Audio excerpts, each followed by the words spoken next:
여호와의 이름은 견고한 망대라. 의인은 그리로 달려가서 안전함을 얻는다 했습니다.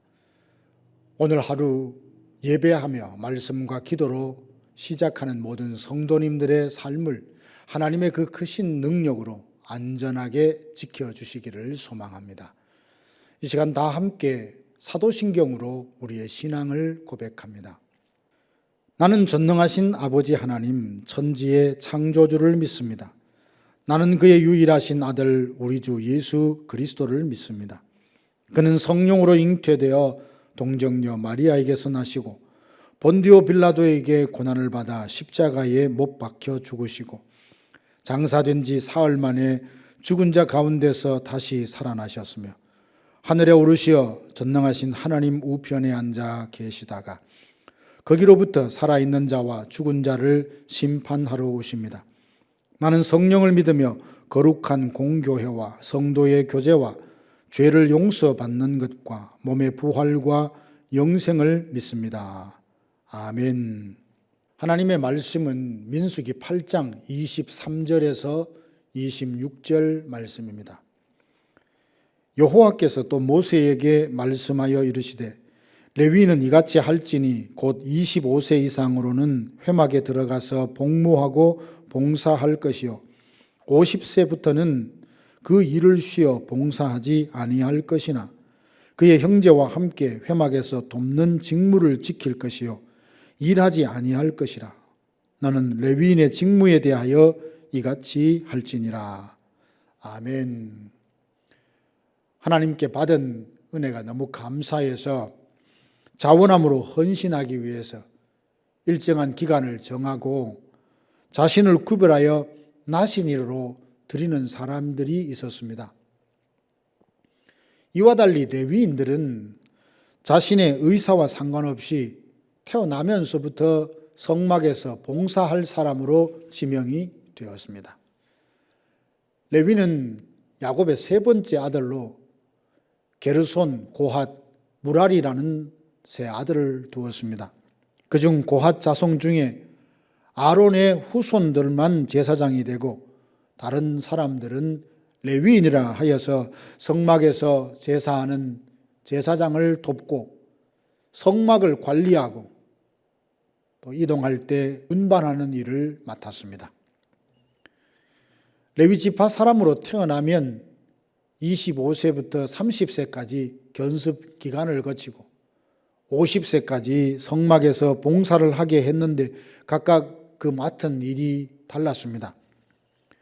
게르손 자손들은 장막의 덮개, 휘장, 천막이나 커튼에 관계된 것을 맡아 관리했고 행진할 때는 그것을 수레에 실어 운반했습니다.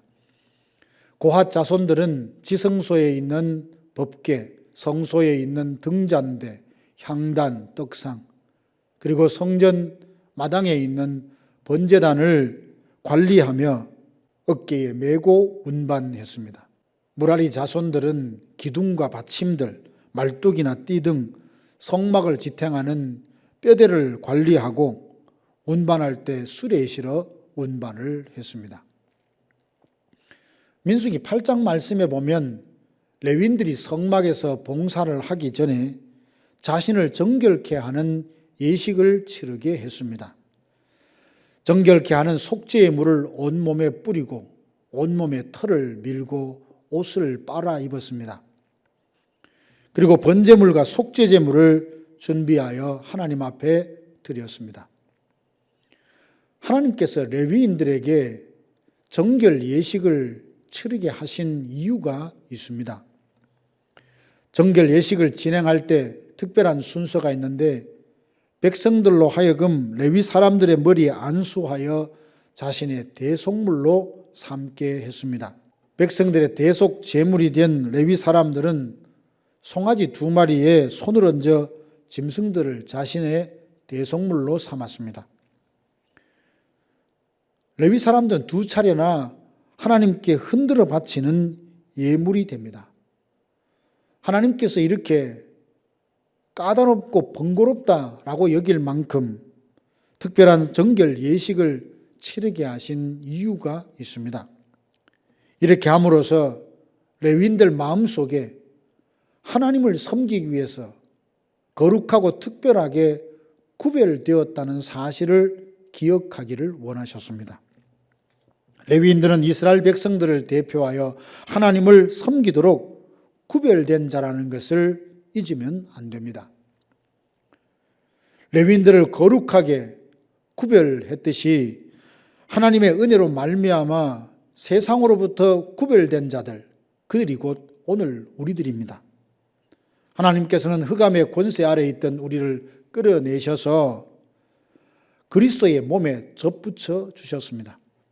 자신이 세상으로부터 구별된 존재라는 영적 정체성을 망각하면 그릇된 일임을 알면서도 노라고 말하지 못하고 그 흐름에 무기력하게 흘러 떠내려갈 수밖에 없습니다. 대개 상식적인 사람들은 대세를 거스리는 것을 싫어합니다. 옳은지 그른지 보다는 좋은 게 좋다는 식이고 모든 사람들에게 자신이 그저 좋은 사람으로만 인식되는 것을 좋아합니다. 그러나 참된 믿음은 결코 세상이 용납할 수 없기에 무릇 그리스도 예수 안에서 경건하게 살고자 하는 자는 환난과 핍박이 뒤따르게 마련입니다. 그럼에도 자신이 거룩하게 구별된 존재라는 것을 기억한다면 결코 세상의 흐름에 흘러 떠내려가지 않을 것입니다. 예수님께서 세상에서 환난을 당하나 내가 세상을 이겼다 말씀하셨으니 승리의 이름 예수 그리스도의 그 이름 의지하여 거룩한 삶을 살아가십시다. 레위인들은 까다로운 정결 예식을 치름으로써 자신이 하나님을 섬기기 위해서 거룩하게 구별된 존재임을 기억했다면 오늘 우리들은 언제 어떻게 나 자신이 하나님을 위해서 구별된 존재라는 것을 새롭게 깨닫게 될까요? 하루를 시작하면서 말씀을 통해 기도를 통해 예배함으로써 우리 자신이 세상으로부터 거룩하게 구별된 존재임을 새롭게 깨달아 아는 은혜가 있기 원합니다. 하나님께서 레위인들을 구별하여 세우시고 기대하시는 것이 있습니다. 민수기 7장에 보면 지도자들이 하나님께 드린 헌물이 무엇인지 자세히 기록하고 있습니다. 그리고 민수기 8장 5절에서 26절에는 레위인들을 정결케 하는 예식에 대해서 기록하고 있습니다. 그 사이 민수기 8장 1절에서 4절에 보면 등잔대를 만드는 방법이 기록되어 있습니다. 등잔대 불빛은 성소 북쪽에서 반대쪽에 있는 떡상을 비추게 했습니다. 떡상에 빛을 비추는 등잔대를 보면 레위인을 세우시고 하나님이 기대하시는 바가 무엇인지 알 수 있습니다. 레위인은 예루살렘에만 머물러 있던 것은 아니었습니다. 이스라엘 전역 48개의 성읍에 흩어져서 이스라엘 백성들 가까이에서 살았습니다. 레위인들은 제사장이 제사를 드리는 것을 도울 뿐만 아니라 백성들 가까이에 살면서 그들에게 율법을 가르치는 역할을 했습니다. 그들이 하나님의 율법을 알고 말씀에 약속하신 바를 따라 살아가도록 그들을 도왔습니다. 빛으로 부름받은 사람은 레위인 외에 또 있습니다. 예수님께서 제자들에게 너희는 세상의 빛이라 말씀하셨는데요. 이 말씀은 예수 믿는 우리에게 주시는 말씀이기도 합니다. 주님은 우리가 세상의 빛이라 하시고 보냄받은 곳에서 어두움을 밝히라 말씀하십니다. 주님을 바라보던 우리의 시선을 돌려 세상을 바라보고 다른 사람과 비교하게 되면 우월감과 열등감에 빠지게 되어서 빛을 잃어버린 등처럼 되고 말 것입니다. 어느 위치, 어떤 역할을 맡느냐보다 더 중요한 것은 어떤 마음으로 그 일을 섬기느냐에 있습니다. 우리들 중에는 5달란트 받은 분들도 있을 것이고 1달란트 받은 분들도 있을 것입니다. 그러나 대부분 2달란트 받은 사람들이 아닐까 생각해 보았습니다.